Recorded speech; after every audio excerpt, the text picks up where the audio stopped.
사도신경으로 신앙 고백 드립니다.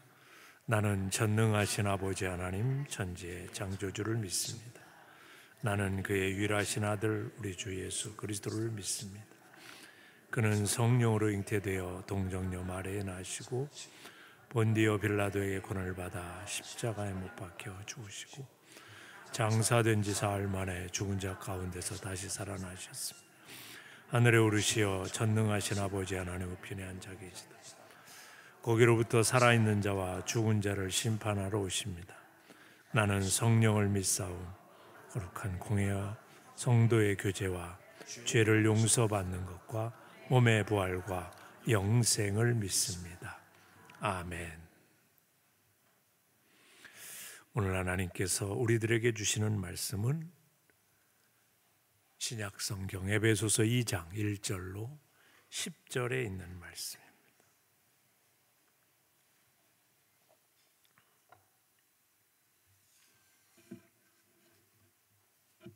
우리 다 같이 10절 말씀만 다 같이 한 목소리로 함께 봉독하도록 하겠습니다. 다 같이 읽습니다. 시작.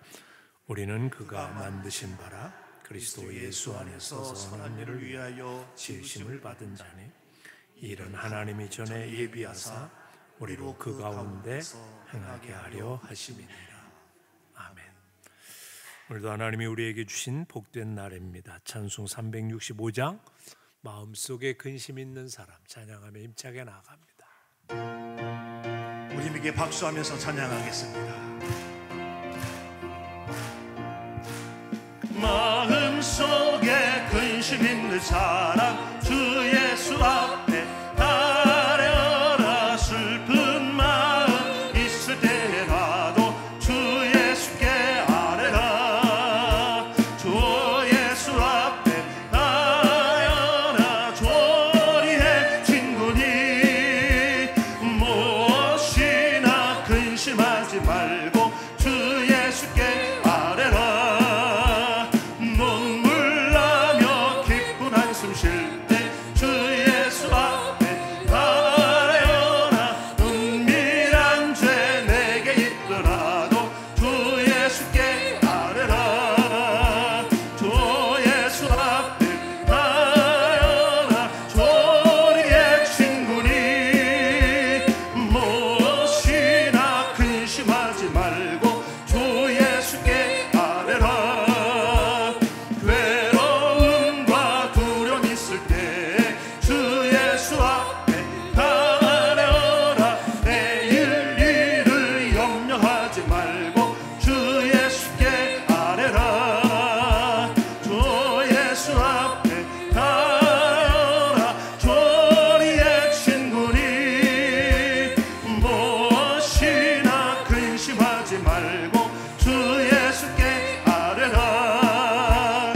조금 앞에 겁을 내는 자여 주 예수 앞에 아뢰어라. 눈을 날아 바라보는 자여 주 예수께 아뢰라. 주 예수 앞에 아뢰어라. 조리의 친구니 무엇이나 근심하지 말고 주 예수께 아뢰라.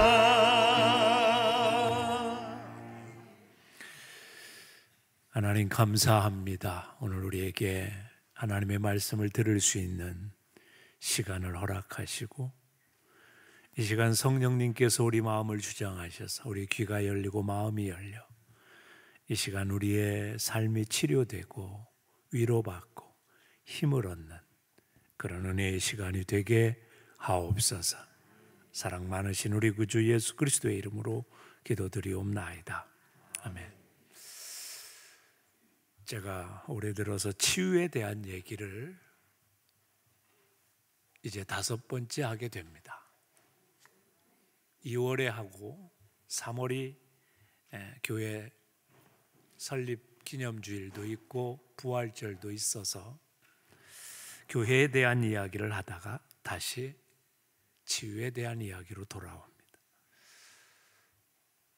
사람에게는 의인이 없다. 성경 그렇게 얘기합니다. 의인은 없나니 하나도 없다. 사실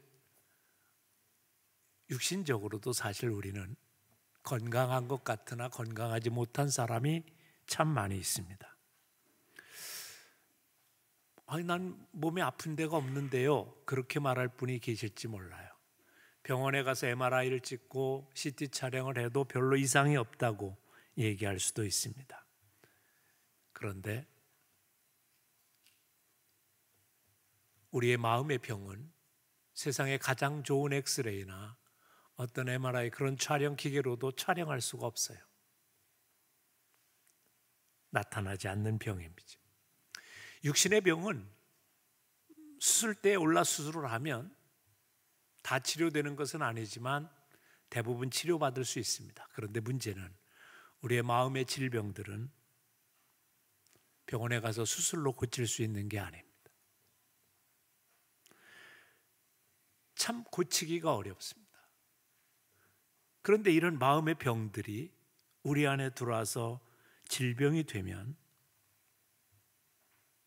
나만 힘든 것이 아니라 내 가족이 힘들고 내 주변이 힘들어지게 돼 있습니다. 우리나라 만 18세 이상의 성인 중에 약 10.2%가 매년 우울증이나 강박증이나 공황장애 같은 25가지 정신질환 진단을 받고 있다고 합니다. 그렇게 본다면 우리도 평생에 한 번쯤은 갈 수 있는 그런 퍼센트라고 생각합니다. 폭발 직전의 화병, 죽음의 구덩이에 묻힐 것 같은 우울증, 정말 말할 수 없는 우리의 열등감, 완벽주의, 조울증, 낮은 자존감 등 각종 마음의 질병이 우리 안에 있다는 거지요. 그래서 우리의 삶에 문제가 일어나고 갈등이 일어나고 다툼이 일어나게 되는 거죠. 그래서 이 질병을 치료하지 않으면 우리는 늘 힘든 인생을 살아가게 되어 있는 거지요. 그런데 성경에 보면 특별한 말씀을 해주십니다. 마귀가 마음을 통해서 사람들에게 들어가 역사해 정신적인 질병을 만들어낸다는 것. 그 밖에도 사탄의 역사가 얼마나 심각한가를 우리들에게 보여주는 기절이 있습니다. 요한복음 13장 2절에 가서 보면 마귀가 벌써 시몬의 아들 가룟 유다의 마음에 예수를 팔려는 생각을 넣었더라. 사탄이 가룟 유다의 마음속에 들어가 예수님을 팔 생각을, 예수님을 죽일 생각을 그의 마음속에 넣어줬다는. 그래서 어떻게 했어요? 예수님을 죽이려고 예수님을 은 30냥에 팔아버립니다. 우리의 생각을, 우리의 마음속에 사탄의 역사에서 우리의 생각을 바꾸고 우리의 인생을 바꾸는 일들이 일어날 수 있다는 거죠. 그래서 성경은 이렇게 우리에게 얘기합니다. 무릇 지킬 만한 것보다 더욱 내 마음을 지키라. 생명의 근원이 이에서 남이라. 우리의 마음이 그만큼 중요하다는 거예요. 우리 마음을 지키지 아니하면, 마음이 병들면 개인만 불행한 게 아니라 가족이 불행하고 그 가족뿐만이 아니라 주변이 불행하게 된다는 거죠. 여러분도 잘 아는 아돌프 히틀러라는 사람이 있습니다. 2차 세계대전을 일으킨 사람이죠. 그는 어렸을 때 적개심과 분노에 쌓여 살았다고 그래요. 그를 폭행하는 그의 아버지의 밑에서 이유 없이 맞으면서 그런 마음의 분노를 가지고 살게 됐다는 거죠. 아버지에 대한 원망과 불평 때문에 그는 반항아의 삶을 살게 됐고, 그 어머니의 또한 문제로 인해서 유대인을 미워하기 시작하고, 그 설에 있어서 여러 가지가 있습니다.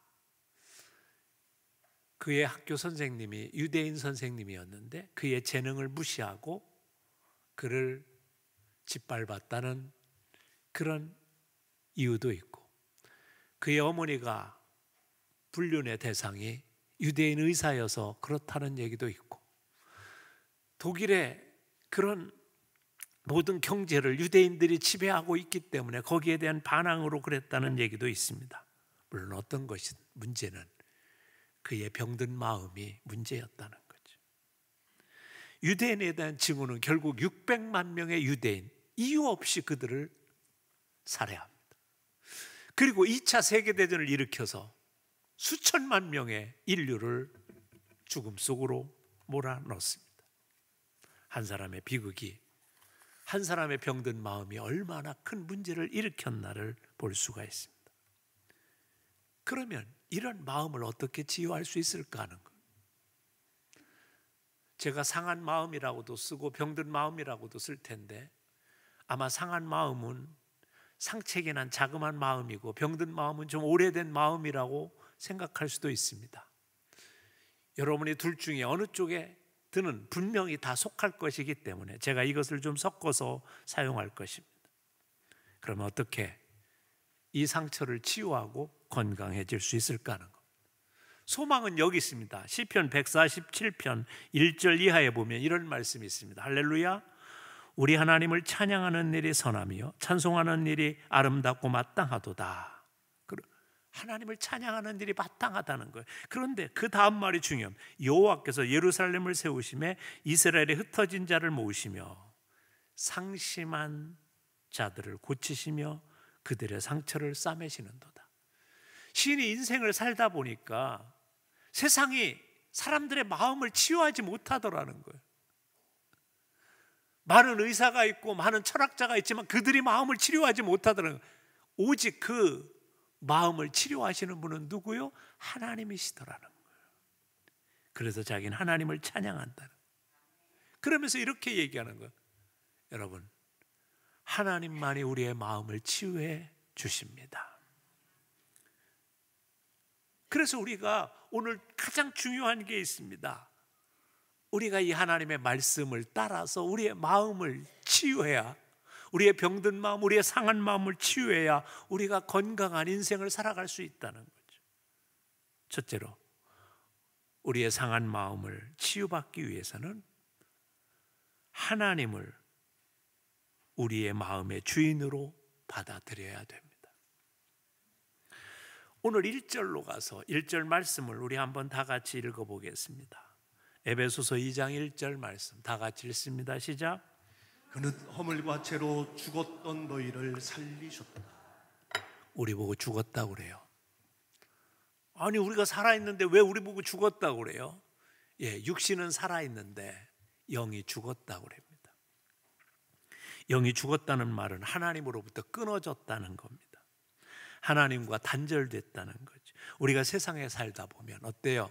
하나님을 멀리하고 하나님과 단절되고 하나님과 소통되지 아니하면 우리 안에 뭐가 생겨요? 죄가 생깁니다.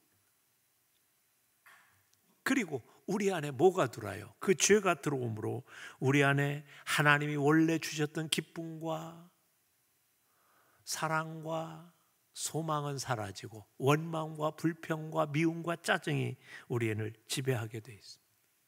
그런데 우리 보고 왜 죽었다고 말씀하고 있을까요? 우리의 상태를 보고 그런 거예요. 오늘 본문 3절로 가서 보면 이런 말씀이 있습니다. 우리 3절 다 같이 한번 읽어보겠습니다. 시작. 전에는 우리도 다 그 가운데서 우리 육체의 욕심을 따라 지내며 육체와 마음에 원하는 것을 하여 다른 이들과 같이 본질상 진노의 자녀였더니. 하나님과 소통이 끊긴 자는 어떻게 살아갑니까? 육체의 욕심을 따라 살아갑니다. 육체의 마음이 원하는 것을 쫓아 살아가게 되어 있어요. 우리가 그랬다는 거예요. 그래서 우리 보고 죽었다고 얘기한 거예요. 왜? 하나님과 끊어지고 육체의 욕심과 육체의 생각대로 살아가는 사람이 됐다는 거죠. 그런데 우리가 그렇게 육체의 욕심만 따라 살아가게 되는 이유가 있다는 거예요. 그게 뭐예요? 2절에 오늘 이렇게 우리들에게 들려줍니다. 2절 다 같이 읽습니다. 시작. 그때의 너희는 그 가운데서 행하여 이 세상 풍조를 따르고 공중의 권세 잡은 자를 따랐으니 곧 지금 불순종의 아들들 가운데 역사하는 영이다. 우리가 하나님과 소통이 끊어지면 우리가 누구를 따라가게 돼 있냐면 공중의 권세 잡은 자, 우리의 삶을 이끌고 끌고 유혹하는 그 역사하는 영을 따라 살게 되어 있다는 거죠. 그게 구체적으로 말하면 누구예요? 사탄을 말합니다.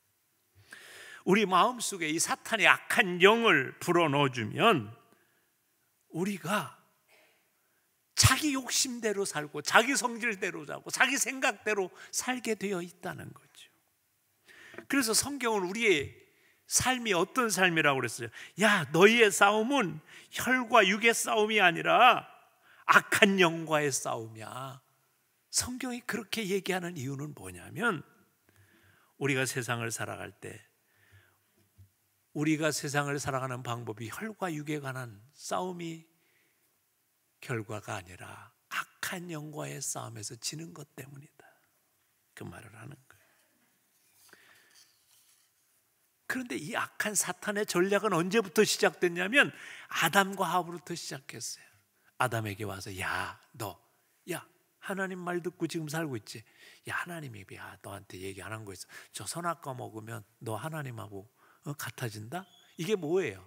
이제 하나님 간섭받지 않고 하나님을 내 인생의 주인으로 무시하고 그냥 내 마음대로 살겠다는 거예요. 여러분, 세상의 가장 큰 문제는 뭐냐면 내 마음대로 살고 싶어. 그런데 문제가 뭐야?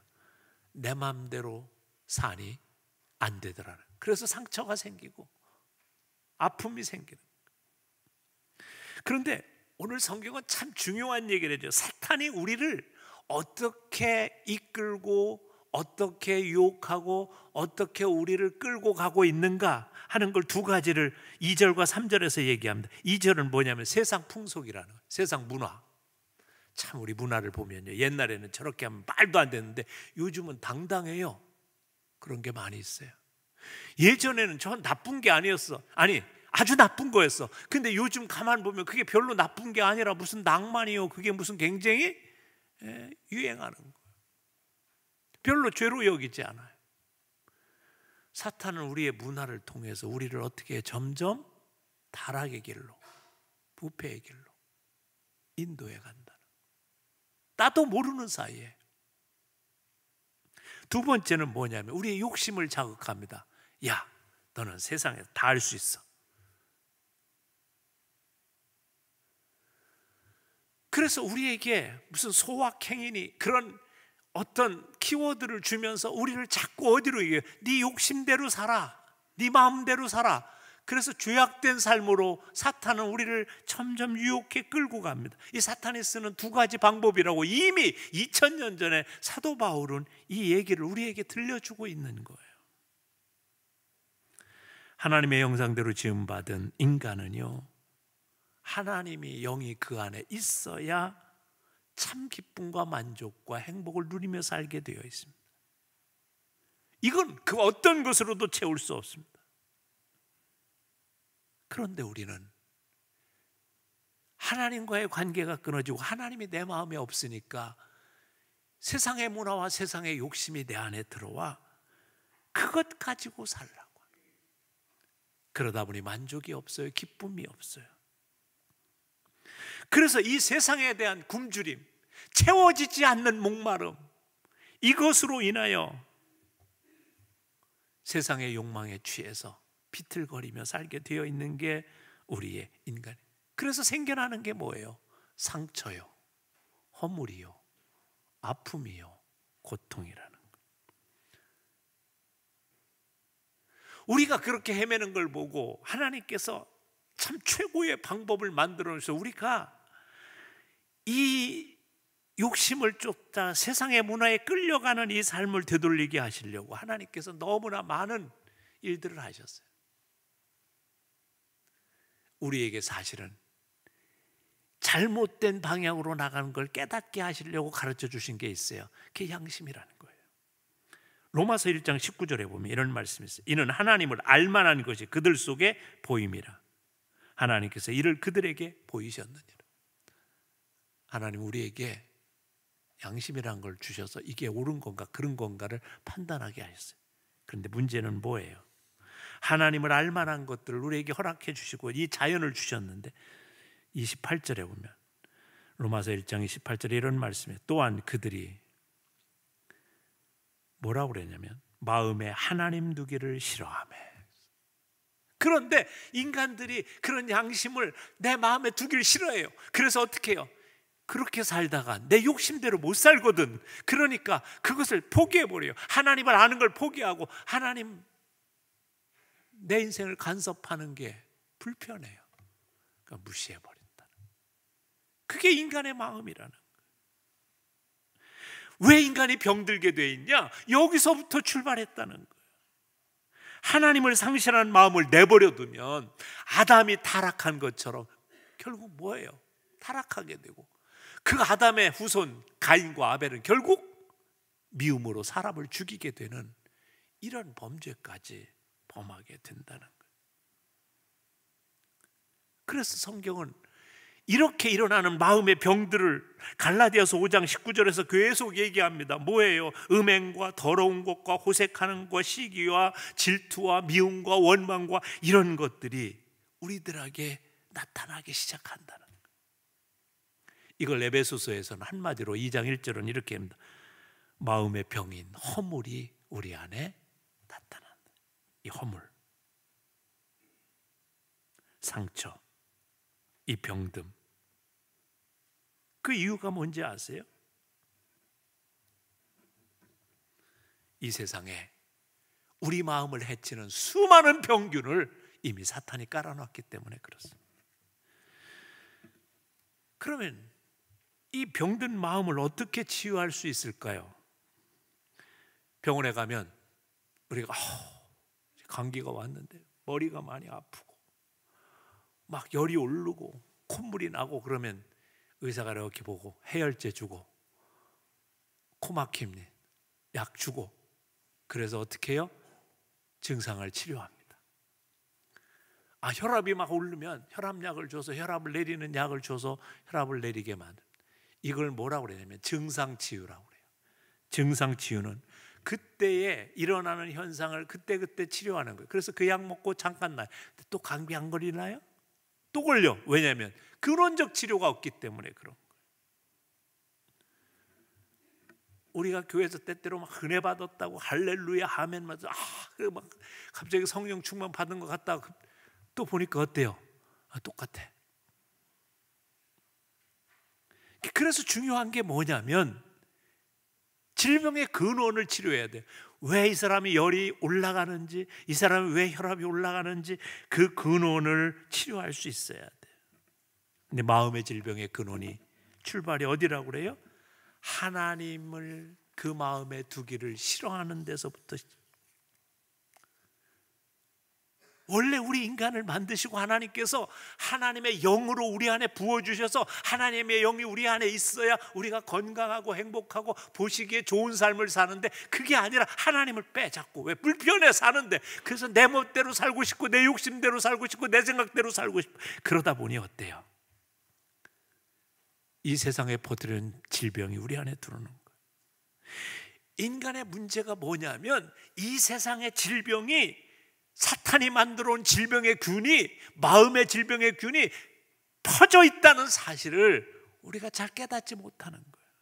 그래서 내 마음에 주님을 모시지 않으면 이것들이 침범해 들어와 나를 지배한다는 사실을 우리가 깨닫지 못해요. 그래서 하나님을 내 마음의 주인으로 두는 일에 실패하는 거예요. 그래서 사람의 마음의 질병의 가장 근본적인 이유는 뭐냐면 하나님의 존재를 거부하는 데 있어요. 하나님이 내 인생을 주관하는 걸 맡겨드리지 않는 데 있다는 거예요. 내가 내 생각대로 살려고 하고 내 욕심대로 살려고 내 성격대로 살려고 하니까 이 세상에 있는 병균들이 얼마나 우리 안에 침범하길 좋아하겠어요. 그래서 각종 질병에 시달리면서 마음의 상처를 받으면서 입에 거품 물고 분노하고 짜증내고 원망하며 살게 되어 있다는 거죠. 그런데 그런 백성들을 향하여 우리 하나님께서 어떤 위로를 주십니까? 얘들아, 내게로 와라. 호세아서 6장 1절에 보면 이런 말씀이 있습니다. 다 같이 읽어볼까요? 시작. 오라 우리가 여호와께로 돌아가자. 여호와께서 우리를 찢으셨으나 도로 낫게 하실 것이요 우리를 치셨으나 싸매어 주실 것입니다. 여러분이 주님을 거부해서 주님이 내버려 두셨었어요. 그런데 아니야. 그래서 상처받고 찢어지고 아주 고통받는데, 그러나 하나님을 찾으면 하나님이 어떻게 하신다고요? 낫게 하실 것이요 우리를 싸매고 위로해 주실 것이라는 거예요. 우리가 그렇게 하기 위해서 하나님은 놀라운 사랑을 우리에게 베푸셨어요. 그게 뭐예요? 오늘 본문의 5절과 6절에 이렇게 기록되어 있습니다. 다 같이 읽어보겠습니다. 시작. 허물로 죽은 우리를 그리스도와 함께 살리셨고 너희는 은혜로 구원을 받은 것이라. 또 함께 일으키사 그리스도 예수 안에서 함께 하늘에 앉히시니. 예수님께서, 하나님께서 우리가 구원받고 하나님의 자녀가 돼서 예수님을 내 마음의 주인으로 모시고 살아 우리가 치료받는 삶을 살게 하시려고 이 모든 장치를 우리 주님이 하셨다는 거예요. 그래서 예수님을 영접하는 자, 그 이름을 믿는 자들에게는 하나님의 자녀가 되는 권세를 주셔서 우리가 하나님을 내 마음의 주인으로 모시고 살아 이 질병을 치유할 수 있는 길을 예수님을 통해서 만들어 주셨어요. 그래서 우리가 예수님을 믿기만 하면 어때요? 예수님이 내 대신 죄를 지어주셨기 때문에 내 모든 죄를 사하고 내가 주님 안에서 평안하며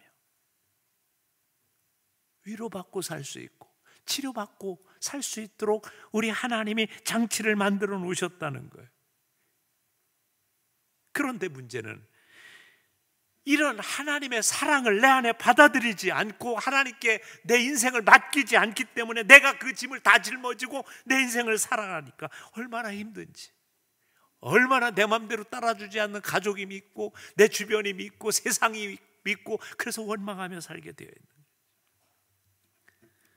때로는 그렇게 살다 보니 자존심이 상하기도 하고. 그래서 중요한 게 있습니다. 사랑하는 성도 여러분,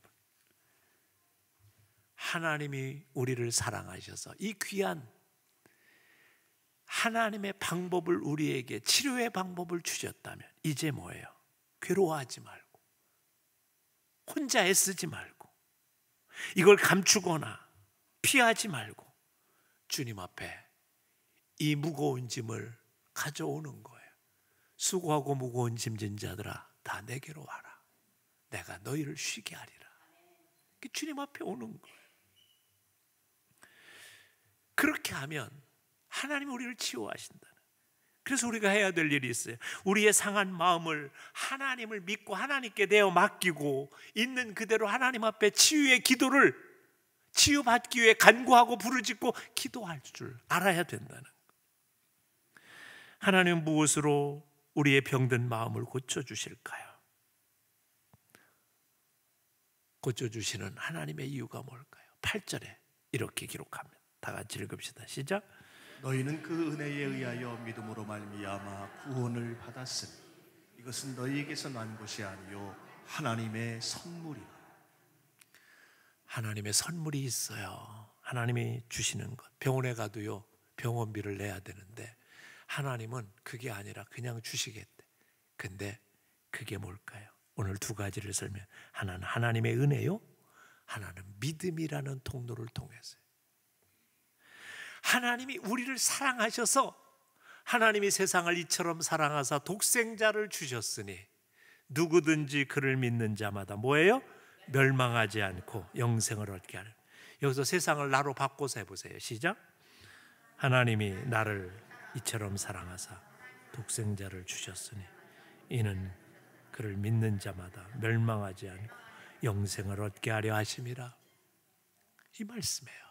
하나님이 나를 사랑하신다는 거예요. 이 사실을 받아들이는 믿음이 필요한 거예요. 그 믿음이 필요하면 이제 뭐예요? 내 무거운 짐을 내가 짊어지지 말고 하나님께 맡기라는 거예요. 하나님께 고백하라는 거예요. 그 상한 마음, 그 병든 마음을 그때부터 하나님이 치유하시기 시작한다는 거예요. 시편 62편 8절에 보면 이런 말씀이 있어요. 이 말씀은 여러분이 꼭 가슴에 좀 새겨두세요. 다 같이 읽읍시다. 시작. 백성들아 시시로 그를 의지하고 그의 앞에 마음을 토하라. 하나님은 우리의 피난처시오. 백성들아, 얘들아, 시시로가 뭐예요? 니들이 마음에 고통이 있고 아픔이 있고 슬픔이 있고 외로울 때 그때 그냥 하나님을 믿고 의지하고 그의 앞에 가서 내 마음을 토해내, 다 드러내, 그 말이에요. 여러분 미안하지만 목사도 여러분의 위로가 될 수 없어요. 여러분의 아내나 남편도, 여러분의 가족도 여러분의 위로가 될 수 없어요. 여러분의 친한 친구도 마찬가지. 그런데 우리 하나님이 오라는 거예요. 하나님이 위로하시겠다. 하나님이 치료하시겠다는 거예요. 하나님이 새롭게 하시겠다. 그래서 우리가 해야 될 게 뭐예요? 하나님 앞에 토해내는 거. 우리가 잘못 먹어가지고 광난이 나거나 속이 막, 그러면 어떻게 해요? 제일 좋은 방법은 토해내는 게 제일 좋아요. 옛날에 제가 시골에서 목회할 때 가끔 세상 살고 싶지 않아, 그래가지고 농약을 홀짝 먹는 아줌마들이 있어. 병원으로 막 싣고 가, 오토바이 태워서 싣고 가고 막 싣고 가서 하면 어떻게 해요? 의사들이 그때는요 여기다가 막 쑤셔 넣어. 끈 같은 거 막 이런 딱딱한 걸 막 쑤셔 넣어서 어떻게 하냐면 갑자기 한꺼번에 확 빼요. 그 토해내게 하는 거. 그거밖에 사는 방법. 물론 요즘은 기계가 좋아가지고 다 한대요, 위세척까지. 근데 옛날엔 그런 방법이 없었어요. 토해내는 거. 여러분이 가진 상처나 아픔이나 그 분노나 이런 고통, 이거요 토해내야 돼요. 누구 앞에서 토해내라는 거예요? 하나님 앞에서. 시편 109편에 가서 보면 깜짝 놀랄 만한 기도가 기록되어 있어요. 제가 그거를 옛날 말이 아니라 요즘 말로 한번 그 기도를 이렇게 해석해 볼게요.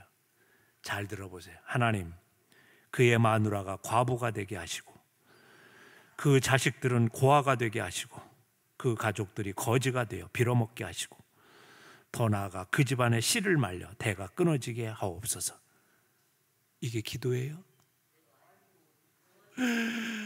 엄청나지요? 이런 막말을 하네. 어떻게?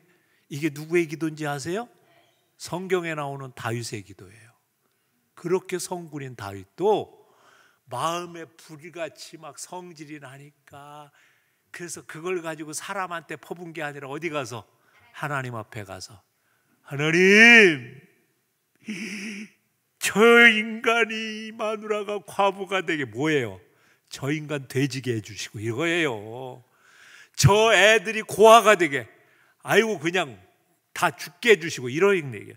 거지가 되게, 재산이 그냥 쫄딱 망하게 하시고, 나중에는요 씨가 마르면 자식도 다 죽이라는 얘기예요. 세상에 이런 기도가 어디 있어?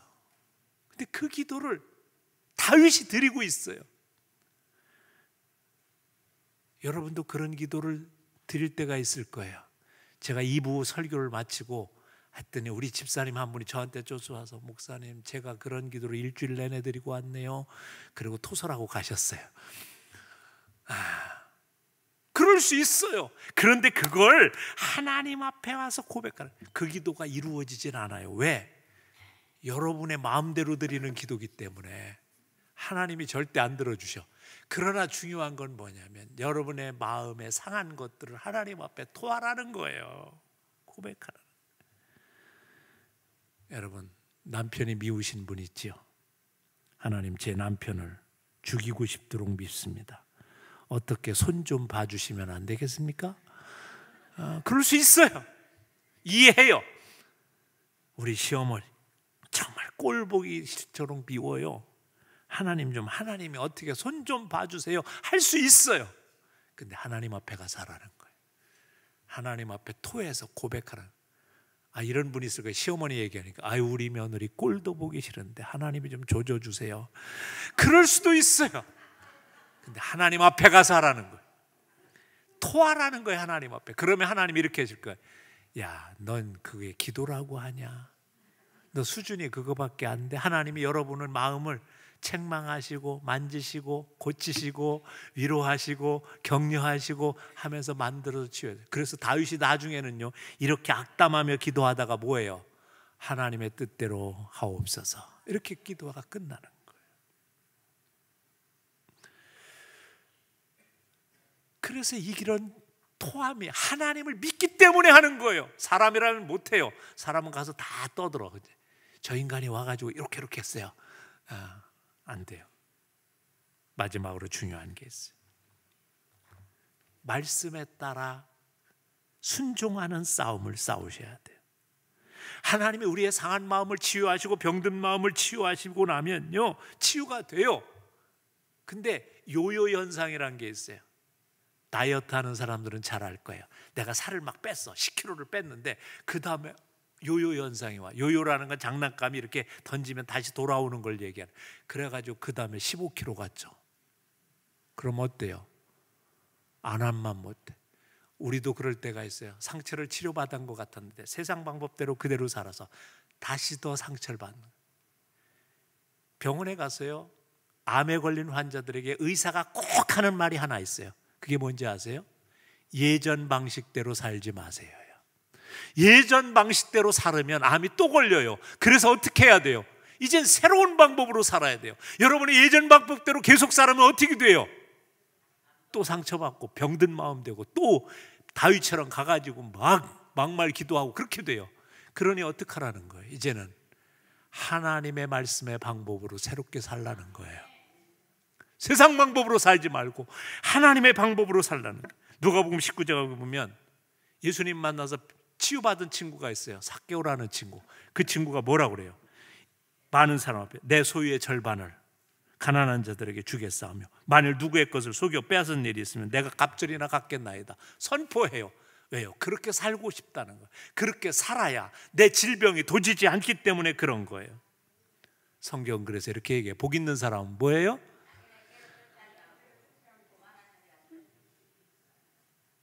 다 아시지요? 그 다음에 뭐야? 주야로 하나님의 말씀을 묵상하는 자로다. 말씀을 계속 묵상하고 이 싸움을 싸우셔야 돼요. 그래서 말씀대로 살아야 요요 현상이 일어나지 않는 거예요. 많은 분들이 이래요. 요요 현상이 일어나서 아이고 그거 나도 해봤어요. 아니요. 그래서 용서하라 하시면 적극적으로 용서하세요. 안 될 거예요. 그래도 용서하시려고 몸부림치셔야 돼요. 하나님께 도움을 요청하세요.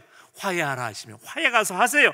적극적으로 화해해야 됩니다. 안 될 거예요. 내 마음에 미움이 있는데 어떻게 돼요? 하나님 앞에 구하세요. 사랑하라 하시는데 안 돼요. 미워 죽겠는데 어떻게 사랑해? 그래도 사랑하셔야 돼요. 나누어주라 하셨는데 내게 너무 아까워요. 안 돼. 그래도 나눠주는 훈련을 하셔야 돼요. 그래야 우리의 마음에 병든 부분이 치유되는 거예요. 그래서 성경은 이렇게 해야 합니다. 육체의 연습도 약간의 유익이 있다고 그랬어요. 여러분이 건강 열심히 다루면 이 세상에 살 때 좀 건강하게 살 거예요. 그런데 중요한 게 경건의 훈련은 금생과 내생에 유익이 있느니라. 이 땅에서도 유익하지만 하늘의 유익이 엄청나게 되는 줄 믿습니다. 이제 말씀을 마치려고 그래요. 저나 여러분이나 아픈 데가 다 있어요. 마음의 질병은 언제나 이 세상에 병균이 있기 때문에 찾아옵니다. 문제는 이걸 가지고 주님 앞에 맡기고 치료받으셔야 돼요. 그리고 주님의 말씀을 붙들고 그 말씀대로 살아보려고 애쓰셔야 돼요. 가끔 보면 저는요 마음이 상해서 교회 갈 수 없죠. 그런 분이 있어요. 그러면 평생 못 고쳐요. 주님 앞에 오셔서 질병을 치유하자고 전화해 주세요. 그래서 그들이 주님 앞에 와서 이 질병을 치유하고 정말 행복하고 건강한 삶을 살 수 있는 하나님의 자녀들이 되시길 주님의 이름으로 축복합니다. 기도드립시다.